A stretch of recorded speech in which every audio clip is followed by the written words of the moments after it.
রাশিয়াতে চলতি বছরের সবচেয়ে বড় হামলা চালিয়েছে ইউক্রেন। রুশ কর্মকর্তাদের দাবি, মস্কো সহ রাশিয়ার 17টি অঞ্চলে 822টি ড্রোন ব্যবহার করা হয়েছে।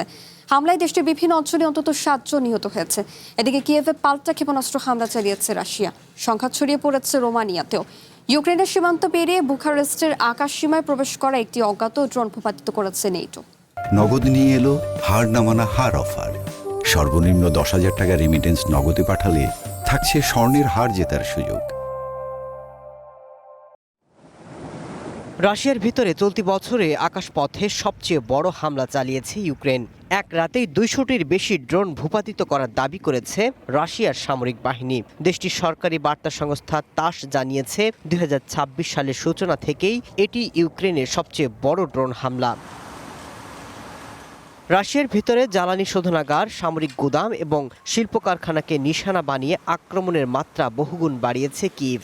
মস্কো জানিয়েছে, তাদের আকাশ প্রতিরক্ষা ব্যবস্থা 2 শতাধিক ড্রোন ধ্বংস এবং নিষ্ক্রিয় করেছে। পাল্টা হামলা চালিয়েছে রাশিয়াও। ইউক্রেনের গুরুত্বপূর্ণ একটি শহরের আবাসিক ভবনে রুশ ড্রোন হামলায় বেশ কয়েকজন আহত হয়েছেন। জাপোরোঝিয়াতেও রুশ হামলায় কয়েকজন আহত হন।